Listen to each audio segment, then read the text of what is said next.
FIB Saúde. Hoje estamos aqui com a Vanessa Iba, nutricionista, ex-aluna da FIB, minha ex-aluna. Vanessa, obrigada pela presença.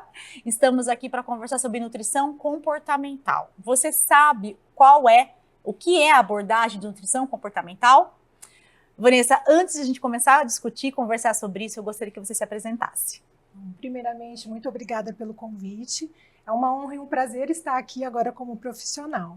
Bom, eu tenho pós-graduação, né? Eu me formei aqui na FIB em 2018. Tenho pós-graduação em nutrição clínica, né? Hospitalar e ambulatorial. E eu me aprimorei em comportamento alimentar e agora eu estou me capacitando em nutrição comportamental, que é uma abordagem que vem enriquecer a nutrição, todos, né, os nichos da nutrição. Perfeito. E assim, realmente as pessoas acham que é uma questão totalmente diferente da nutrição, né? Sim. E na verdade, como você mesmo falou, toda e qualquer área da nutrição, ela pode se beneficiar com a nutrição comportamental.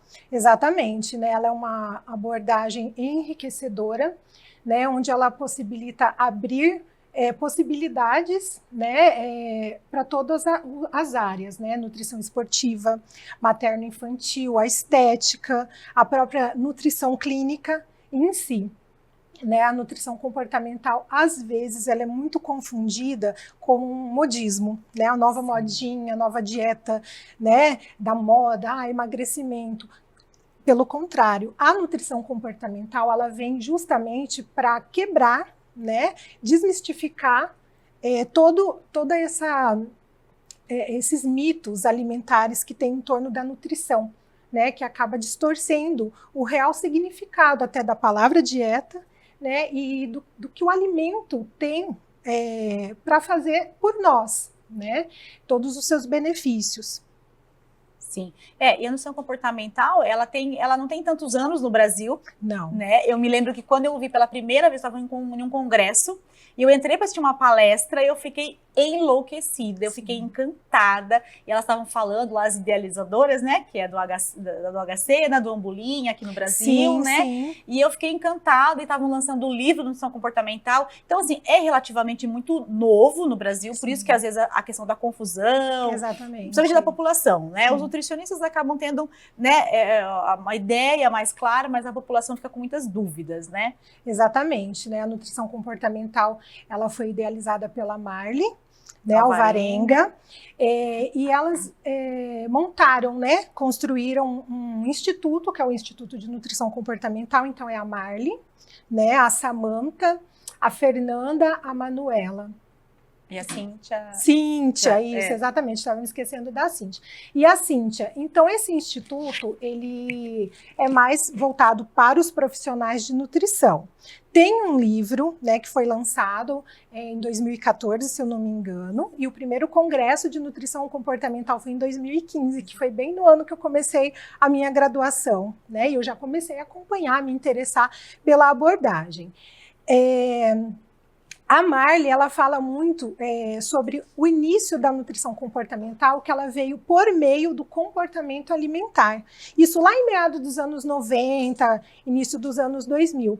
E ela se aprofundou muito, né, no comportamento alimentar, e ela trouxe para o Brasil, né, ela até licenciou a nutrição comportamental, porque não tinha esse termo, né, no país.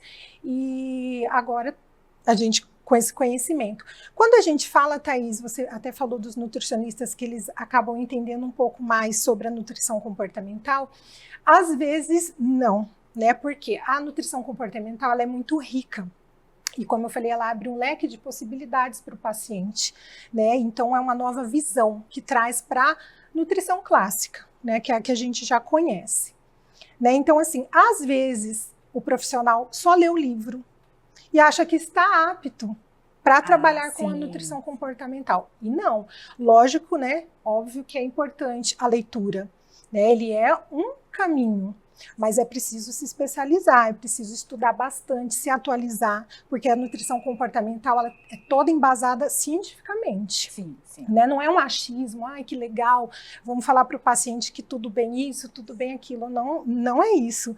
E tem profissionais que, infelizmente, confundem, né? Então, além da gente ter a luta, né, contra tudo que tem nessa dicotomia que tem na nutrição, aí às vezes a gente também tem que ficar nesse impasse. Apagando incêndio, né? Exatamente. Então é muito importante sempre conferir se o profissional é capacitado, sim, sim. né? Se ele de fato é capacitado, se ele tem as especializações, os cursos, né, congressos, workshops que são oferecidos. Para poder trabalhar puramente a Com certeza, porque é muito sério, né? Claro. E são abordagens diferentes, mas são abordagens aí que vão respeitar muito mais o paciente, vão levar em consideração aquilo que o paciente, o hábito dele, né? E às vezes também é muito confundido pelo próprio paciente a questão do acompanhamento parecer muito uma conversa de psicóloga. Exatamente, é muito, nossa, você falou isso, eu ouço muito isso em consulta. Nossa, Van, eu tive a impressão que eu saí de uma terapia.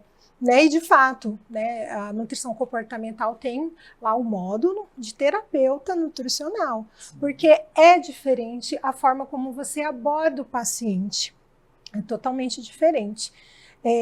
A nutrição clássica, ela é o embasamento, né? Jamais a gente ignora as diretrizes, né? Claro. Todas as diretrizes, porque nós não podemos deixar de lado. Nós só fazemos de uma forma mais humanizada, né, um pouco mais aberta, mais empática, vamos dizer assim. Porque a nutrição comportamental, ela deixa um pouco de lado o lado biologista da nutrição clássica, que é ser resumido muito em cálculo. Né?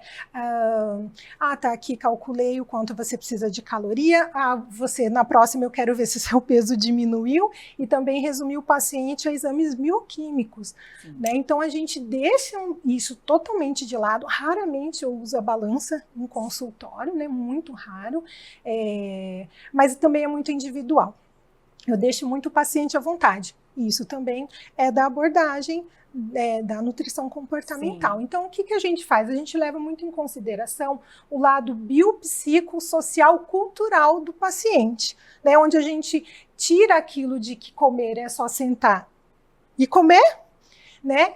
Mas tudo que envolve a alimentação em si. Por que você está comendo aquele alimento?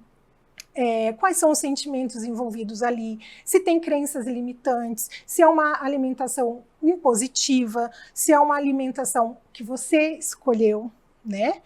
Eu escolhi, mas foi através de uma imposição, eu escolhi porque eu tenho autonomia alimentar, né? Então, a gente trabalha muito, eu falo a gente porque eu englobo todos que trabalham com a nutrição comportamental. Então, é tudo que é envolvido no alimento em si. É não resumir o alimento a nutrientes, porque isso é óbvio que o alimento vai te nutrir. Ele vai te nutrir, ele vai te dar todos os aportes que você precisa a nível nutricional, fisiológico, mas não é só isso, e não pode ser ignorado. Porque eu acho que vem em encontro da questão dos desafios que as pessoas têm para a mudança. Exatamente. A comportamental, ela vem trazer possibilidades. Alguns pacientes, eles conseguem ter uma consciência, como a nutrição clássica, mesmo sendo extremamente desafiador, mas a grande maioria tem muita dificuldade à mudança. E a comportamental vem trazer, né, de uma outra forma, mas é difícil no dia a dia, sim, porque deve ser muito difícil a pessoa, porque ela tem uma expectativa, ela chega, ela quer pesar, ela quer um cardápio, né? E aí, de repente, você faz aquele cardápio e fala assim, nossa, mas tal coisa não tem. Ela acha que aquele papel é que vai definir a sua mudança de hábito. E a gente sabe que não é. Exatamente. É um norte, até para o profissional, muitas vezes. Vamos, sim, pensar na clássica, né? Eu, sim, trabalho muitas vezes com cálculo de cardápio, a grande maioria. Mas é um norte, porque nem todo alimento a gente consegue colocar no cardápio. Então, é para ter uma noção. Exatamente. E a pessoa tem que, né, desenvolver todo o resto. Exatamente, é muito importante já enfatizar para o paciente que essa abordagem não é oba-oba, né? Não é, sim, assim, eu vou comer de tudo desenfreado, não é assim, né? Como eu disse, a gente não pode ignorar a base, a nutrição clássica. Sim. A gente dá um norte diferente, como você falou da prescrição, né? Olha, aqui são sugestões de quantidade, são sugestões de alimentos para o paciente. Não quer dizer que você vai comer aquela quantidade exata todos os dias.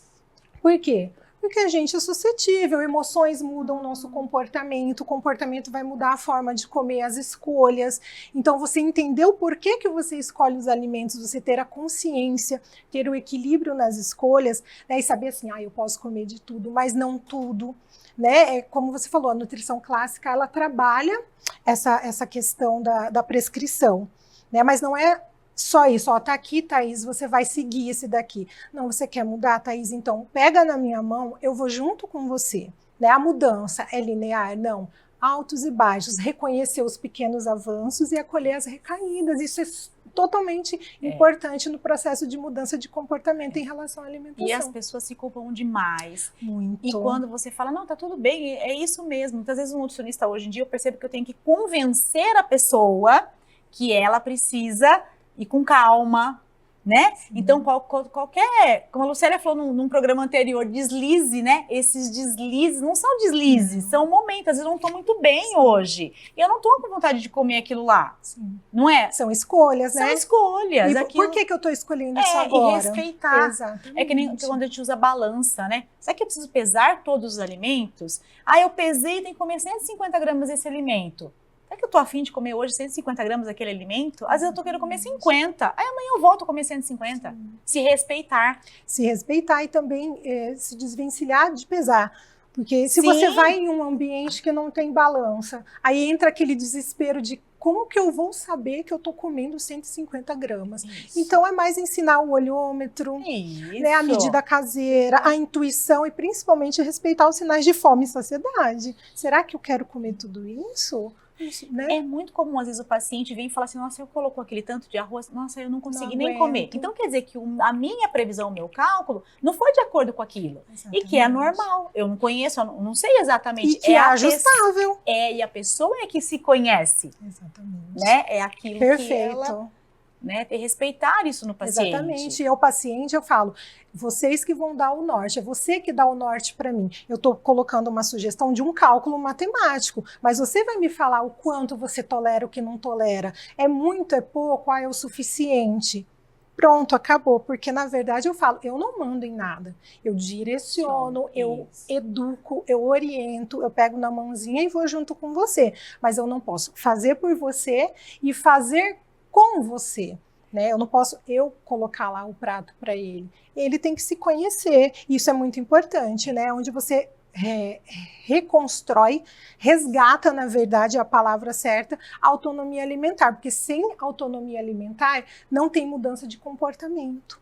Isso. É um apoio. O profissional, nesse caso, é um apoio. Exatamente. E o objetivo sempre, acho que é aquela questão de chegar em um ponto em que ele consiga caminhar sozinho. É o meu objetivo de consulta. Quando o paciente chega e fala, olha, o meu objetivo com você é te dar alta. Ele fica, mas como assim? Me dá alta. E tem paciente que não aceita a minha alta, não aceita. Fala assim, olha, não, eu quero te ver. Eu falo, então vamos manter a cada 6 meses.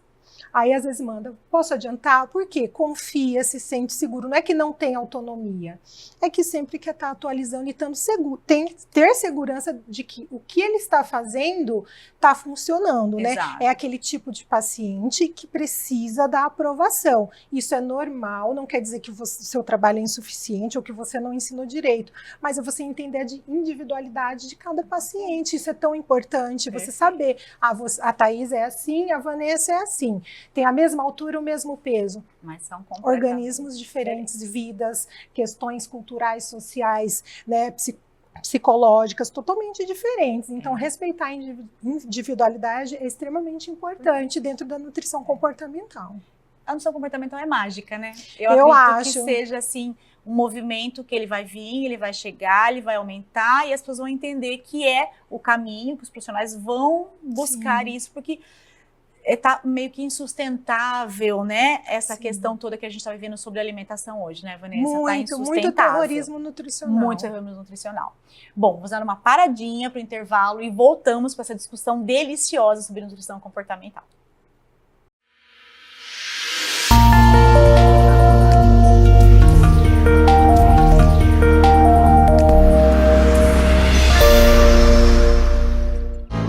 Estar pronto é enfrentar qualquer desafio. É ter conhecimento para decidir no que vale a pena investir.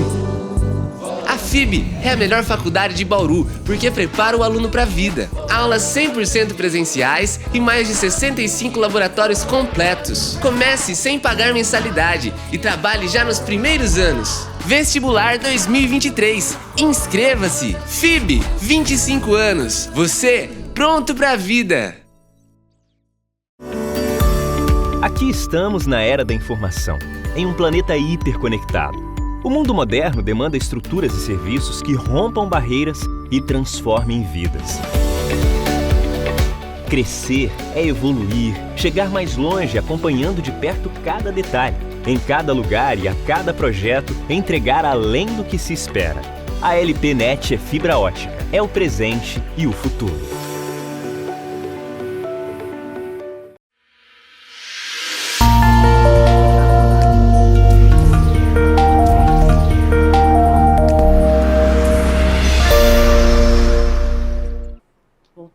Estamos aqui no segundo bloco do FIB Saúde com a Vanessa Iba, nutricionista, ex-aluna da FIB, conversando, fazendo um papo maravilhoso sobre nutrição comportamental. Vanessa, vamos falar sobre nutrição comportamental e o doce, porque o doce é a paixão do brasileiro, só que muitas vezes perde-se a mão, né? É aquela questão do comer exageradamente. Qual é essa relação? Bom, o doce foi até interessante você falar sobre. O doce ele é o queridinho e é o campeão, né, de queixas, né, dos pacientes no consultório, né? Não consigo ter controle. Eu tenho compulsão, doutora, tenho compulsão, eu como demais, me ajuda, socorro. A nutrição comportamental, ela tem ferramentas para a gente identificar não só com o doce, mas a relação que a pessoa tem com os alimentos, principalmente o que ela mais se queixa, né? Vamos usar o doce como exemplo, né? Então tem uma ferramenta que a gente usa que é exatamente assim, você fala que horas você teve a vontade, você anota, é como se fosse um diário, né? Que horas você teve a vontade, o que você estava sentindo, né? O que aconteceu, o quanto você comeu e como você se sentiu após comer. Você fala, nossa, será que a pessoa vai lembrar isso? Lembra, e elas anotam tudo bonitinho. E por meio dessa ferramenta, né, existem outras, mas essa é a que eu mais utilizo, eu consigo identificar o que tem por trás desse comer. Será que realmente é uma compulsão? Porque para caracterizar uma compulsão, primeiro que o nutricionista não faz diagnóstico. Sim. Né? Ele identifica sinais e sintomas e aí encaminha, né, para psicólogo, psiquiatra, né? A maioria dos casos eu trabalho com equipe multidisciplinar, né? Porque o nutricionista ele pode ir até um determinado ponto, né, onde pertence ao psicólogo, ele que vai tratar. Então é muito importante saber identificar, né, o por que está comendo? É uma compulsão? É um comer transtornado? Ou é um comer exagerado? Porque tem distinção de um para o outro, mas o paciente não sabe, ele não tem esse conhecimento, né? E a nutrição comportamental, ela traz muito essa abordagem. Então, tá comendo por quê? Ficou triste? Porque se estressou no trabalho? Qual que é o sentimento que tem por trás desse comer? Dessa paixão pelo doce. Óbvio que tem, né? Eu amo doce. Mas ali você vai ver se realmente é uma vontade genuína. Tive vontade, respeitei minha vontade, tá tudo bem. Ótimo. E o doce deve fazer parte, deve fazer parte da rotina alimentar do paciente, né? Dentro da preferência dele, da individualidade dele, né, do momento, explicar, olha, cada alimento tem o seu momento, o momentinho do doce, qual que é? É o que o paciente escolher, mas é à vontade? Não, olha, o interessante é você consumir assim, assim, assado, né? Então, é importantíssimo identificar qual sentimento, o que tem por trás desse comer, né? Identificando, já encaminhar, se for o caso, encaminhar, né, para um trabalho multidisciplinar. Exato. E aquela questão toda desse apego com o doce, daquela questão de você estar mais estressado, né? E é prazeroso. Então, o corpo às vezes está em um nível de estresse tão grande que ele vulgarmente falando, parece que ele pede aquilo, então a pessoa come aquilo para sentir aquele prazer momentâneo, só que aí passa. Exatamente. Né? Então, na verdade, não é, que nem você falou, não é o comer porque eu gosto de doce, eu quero comer. É uma necessidade de sanar algo. E que não necessariamente né, é o doce e é aquela questão da ansiedade, do estresse. Muitas coisas tem por trás, tá? Eu falo muito assim, o que o alimento ele vai sanar numa pessoa? É a fome. Exato. É a fome. Ou com fome, a vontade de comer. Agora, se o paciente vira para mim e fala, por que você come essa quantidade de doce ou come dessa maneira?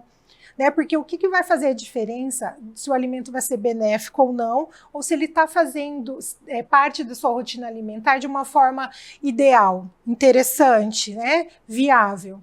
É a frequência de consumo, a quantidade e o contexto em que ele está inserido. Né? Então, se você... tive um dia estressante no trabalho, fiquei muito irritada, eu vou comer para me desestressar. Aí eu falo assim, né? Tá, você comeu o doce, o estresse foi embora? Não, então não é uma vontade genuína. Você não queria o doce para uma vontade, ai que delicinha, brigadeiro, né? Ou eu quero comer o doce porque tá tudo bem eu comer o doce agora, né? Tá aqui, eu vou comer. Não, ele veio para tentar tampar alguma questão, né? Um buraco ali, uma questão, uma tristeza. Eu falo, comer por emoção não é o ideal. Então aí a gente já tem que investigar, né, aprofundar, usar outras ferramentas, né? Tem entrevista motivacional que ela não cabe muito, é uma das ferramentas da nutrição comportamental, né? Tem a terapia cognitivo-comportamental, que é importantíssima, né? Que a gente usa também, tem a educação nutricional, que é uma das ferramentas, e que ajuda, né, a gente a identificar questões, e tem diversas outras ferramentas que a gente usa. E você vai ver qual é para aquele paciente específico, para aquele paciente, né? Para aquela situação, né? Às vezes tem questões que vêm de infância e que acabam refletindo no comportamento de hoje, e são coisas que a pessoa nem lembrava, né, da infância, mas que o doce sempre a acalmava naquele momento e vem como um travesseirinho, um colo, um chamego, né, até os dias de hoje. Então, a partir do momento que você encaminha e o profissional psicólogo trabalha aquilo, é impressionante a transformação e a evolução do paciente dentro do comportamento alimentar, da sua rotina, de mudanças de hábito, de reconhecer os progressos, né, porque às vezes o paciente ele mira lá. Eu tô aqui e eu vejo o resultado final e ele esquece do processo durante, né? E resgatar também, né, as questões do porquê, né, eu como e como eu estou me alimentando, tá nesse meio desse caminho aí, não pode ser deixado de lado. Essa questão com o doce, é quem você falou, acho que é a maior queixa. Uma, né, das maiores. Porque sim, o açúcar, ele traz isso, né? Traz conforto. Que é conforto. E aí, eu falo isso pro paciente, quando que parece que perde a mão, quando não é só o comer, que nem você fala, genuíno, é porque você come qualquer coisa. Qualquer coisa. Você fala assim, você gasta suas fichas com gominha. Nada contra a gominha, quem gosta de gominha, que eu não gosto de gominha. Então eu fico falando assim que, viu, você vai comer gominha? Não, então você tá com vontade, você quer um doce saboroso que você, né, que realmente seja aquele doce, porque essa pessoa nem sente o sabor. Não. Só come. Sim.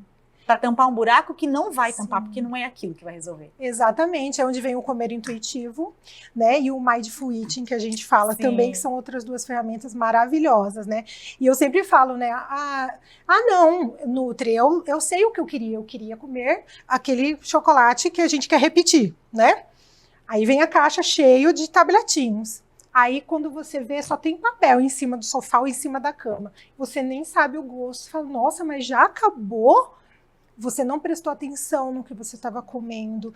Por que você estava? Você não degustou aquilo. É o que realmente você falou. Quando é uma vontade genuína sua, você vai falar, quero um sonho de padaria. Vai lá, compra o sonho, nheque. Ai, quero um brigadeiro. Faz lá e come. Você programa aquilo. Você programa, você degusta, você participa, mesmo que é da compra, você tá indo lá comprar, ai que delícia, eu tô comprando, você escolhe, eu quero o maior que tem, por exemplo. Agora, tem casos, né, já tive casos que eu atendi do paciente não ter o doce em casa, mas comer o açúcar, né, então assim, Sim. é preciso identificar, são casos e casos, né? E para você comer o açúcar puro, é porque você já... Né? Porque, na verdade, uma coisa é comer um doce gostoso, outra coisa. Você comer o Exatamente, açúcar você puro... vê o quão desesperador a é, pessoa está tá, querendo em relação- resolver uma questão que não é comer o doce. E você até remete à questão até do alcoólatra, né? Com Que certeza. ele vai tomar a qualquer coisa, né? Sim. Então, aquelas histórias que a gente sabe. Então, na verdade, é isso. É buscar um caminho para conseguir reverter e conseguir. Aí, qual é o objetivo? Se a pessoa ela é diabética, se ela tem triglicérides, se ela está acima do peso. Então, não importa o que ela está querendo ali. Ou, às vezes, ela está dentro de um peso adequado, né, Vanessa? Mas Exatamente. ela tem essa questão. Ela fala, está errado, alguma coisa está errada. Sim, ela acha que tem alguma questão ali. E tem que investigar, porque de repente ela está dentro do peso agora, ou está com a saúde, mas isso a médio e longo prazo pode comprometer. Compromete. Isso está muito atrelado, Thaís, à distorção da imagem corporal, que a gente também trabalha. Sim, muito. Que bacana. Vamos falar um pouquinho? Sim, tem a distorção de imagem corporal, o paciente, no caso, né, eutrófico, sim, né, chega né, no consultório, a minha questão, quero emagrecer isso e aquilo. Eu tenho um espelho na sala e eu sempre confronto, né, com muita delicadeza. Eu quero saber o que ela está vendo ali, para já identificar essas questões. A distorção de imagem corporal, ela pode ser trabalhada de diversas maneiras dentro da nutrição, só que ela não pertence à nutrição. Sim. Né? Tem os comportamentos alimentares que levam. Olha, Thaís, eu comi o sonho, me olhei no espelho, eu estava imensa, né? Então, tem as ferramentas também para trabalhar essa questão da distorção de imagem corporal. Ela é muito frequente, né, em clínica, pelo menos nos atendimentos de clínica que eu faço, né, dentro dessa abordagem, e ela é muito trabalhosa, porque a pessoa ela vem influenciada muito das questões, né, das opiniões externas, né, da mídia, do padrão de corpo, beleza, né? Só tem um padrão. A pessoa só pode ter determinado corpo, ela pode ter a cintura de determinado tamanho, quadril, peito. Então, assim, se ela vê que ela não se encaixa naquilo, ela pode se olhar no espelho e ver que ela, né, eu não estou adequada. E isso reflete totalmente na alimentação, porque ela mesma começa a fazer autorrestrições. Né, dietas malucas, e isso eu falo, né, no Google a gente acha de tudo. Facinho. Né, você quer uma dieta, né, infelizmente distorceram, né, Thaís, se você pesquisar o significado da palavra dieta, ela é tão maravilhosa, ela é linda, incrível, mas a cultura, né, a indústria da dieta, né, a cultura ao padrão, ao corpo perfeito, ideal, destruiu, né? Porque o paciente às vezes fala, eu não falo palavra dieta, eu falo plano alimentar. Isso, porque você fala dieta, a pessoa já arrepia. Ela fala, subconsciente já começa. Eu vim te procurar e você vai me dar já tudo que eu já passei e que eu não quero. Né? Então é muito importante também identificar, e questões de distorção de imagem corporal não se trabalha sozinha, né? Não se trabalha. E, às vezes pode estar ali por trás um transtorno alimentar. Né? E é importante enfatizar, Thaís, que a nutrição comportamental, o nutricionista, para ele trabalhar com transtorno alimentar, ele precisa se especializar. Eu não atendo transtorno alimentar, né? O nutricionista ele precisa estar muito capacitado, né, para trabalhar o transtorno. E a maioria das distorções ela tem algum transtorno relacionado. Mas há casos também, isso já aconteceu muito, de nutricionista estar tratando o transtorno e encaminhar para que eu trabalhe o comportamento alimentar do paciente. Isso também acontece com outras, por exemplo, nutricionista esportivo já me encaminhou para trabalhar a questão comportamental na alimentação do paciente, então são dois nutricionistas ao mesmo tempo. Isso acontece muito e é muito interessante. Né, porque a pessoa não tem aquela capacitação, mas ela identifica que tem uma questão ali e encaminha. Assim como eu não trabalho com nutrição esportiva, estética, eu trabalho comportamento e encaminho para um colega sem problema nenhum. É muito interessante essa troca. É importante, que o paciente vai só ter benefício. Quem vai ser beneficiado, né, o maior interessado para nós também é a saúde como um todo do paciente. Perfeito, sempre. Nossa, muito bacana. Eu acho que daria mais uns 2, 3 programas para Tô falar sobre à nutrição. disposição, pode me chamar. Nutrição comportamental, porque tem muito pra gente conversar, mas eu acho que já foi aí uma explicação sobre o que é, como que é abordado, Sim. né? Em que áreas que pode ter benefícios. Então, acho que já foi, assim, enriquecedor. Vanessa, muito obrigada pela presença, tá? Agradeço muito. Quem tiver qualquer dúvida sobre isso, né? É só buscar. Como que é seu Instagram, Vanessa? É Vanessa Iba _Nutri. Perfeito. Para poder aí, de repente, mais informações. Isso, é um prazer, pode me chamar. O Instagram tá cheio de informações, né? Muitas Você informações. posta muita coisa bacana, né? Sim. Então, mais uma vez, obrigada. Eu que agradeço o convite, estou à disposição. Perfeito. Finalizamos mais um FIB Saúde.